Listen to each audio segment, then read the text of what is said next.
हज़रत सौदा बिनती ज़म्वाह रज़ी अल्लाह अन्हा ज़म्वाह बिन क़ैस के घराने से ताल्लुक़ रखती थीं। उनकी माँ का ताल्लुक़ ख़ज़रज के कबीले से भी था, जो शहर मदीना का एक रुकन था।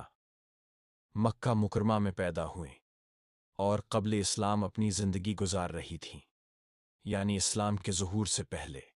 इब्तिदाई ज़िंदगी की जो तफ़सीलात मिलती हैं, उसमें यह है कि वो मुसलमानों की इब्तिदाई जमात में शामिल हुए जिन्होंने इस्लाम कबूल किया और इस्लाम की राह में मसाइब व मुश्किलात का सामना किया। हज़रत सौदह रदियल्लाहु अन्हा इस्लाम कबूल करने वाली इब्तिदाई ख़वातीन में से थीं। ज़ुल्म व सितम बढ़ने के बाद वो और उनके शोहर इस्मान बिन अमर सहाबी या बाज़ रवायात में सखरान बिन उमरू हबशा की तरफ हिजरत की। इस हिजरत का मकसद इस्लाम की राह में जान व माल की कुर्बानी थी और मक्का के मुशरकीन की अजियत से फ़िरार था। हज़रत सौदा रदियल्लाहु अन्हा की पहली शादी सखरान बिन उमरू के साथ थी। शादी से उनके कुछ बच्चे भी थे और हिजरत हबशा के बाद वो मक्का वापस आए और उनके शौहर का इंतकाल हो गया। फिर जब हज़रत खदीजा बिनती खुवैलिद रज़ी अल्लाह अन्हा का इंतकाल हुआ, एक मौके पर हज़रत खौला बिनती हकीम ने रसूलुल्लाह से अर्ज़ की कि उनके लिए निकाह का एहतिमाम किया जाए, और सौदा रज़ी अल्लाह अन्हा का इंतखाब हुआ।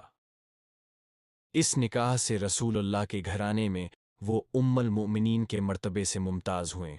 हज़रत सौदा रज़ी अल्लाह अन्हा ने घर के मामलात में बहुत ताउन किया, बच्चों और अहले बैत की हिफाजत व तरबियत में अहम किरदार अदा किया। उनकी तबीयत में सादगी, खुशबरतरीकी और सखावत नुमायाँ थी।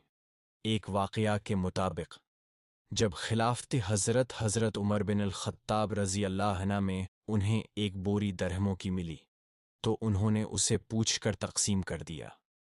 एक लतीफ़ वाक़या ये है कि हज़रत सौदा रज़ी अल्लाह अन्हा ने एक रात नमाज तहज्जुद में रसूल पाक के साथ रुकू व सुजूद में इतनी देर की कि उन्हें गुमान हुआ कि नाक खून करेगी। उसके बाद रसूलुल्लाह ने मुस्कुरा कर देखा। इनकी ज़िंदगी की एक ख़ास मिसाल ये है कि जब उम्र रसीदा हो गई और इज़्दवाजी मामले में ख़ुद इस बात न कर सकें, तो आपने अपनी रात रसूल अल्लाह के लिए छोड़ दी ताकि हज़रत आयशा रज़ी अल्लाह अन्हा की खुशी हो सके। इस वाक़ये के बाद बाज़ मुफस्सिरों के नज़दीक सूरह निसा की आयात 128, 129 इस मुनासबत से नाज़िल हुईं। हज़रत सौदा रज़ी अल्लाह अन्हा ने हिजरत मदीना में हिस्सा लिया और मदीना मुनव्वरा में रसूलुल्लाह के साथ बैठी रहीं।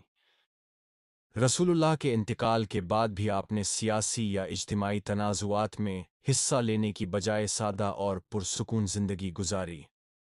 आपने आमाल सालिहा और इबादात मुस्तहबा पर तवज्जो दी और अपनी उम्र आखिरत की तैयारी में गुजारी। मदीना मुनव्वरा के कब्रिस्तान जन्नो अल बकी में आपका मज़ार है।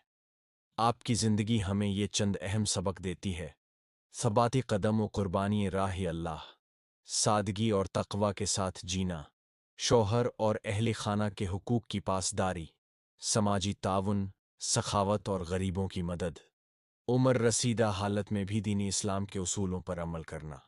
हज़रत आयशा रज़ी अल्लाह अन्हा ने फरमाया, मैंने कभी किसी औरत को हज़रत सौदा रज़ी अल्लाह अन्हा जैसा ना देखा, चाहती थी कि इसी की मानंद बनूं।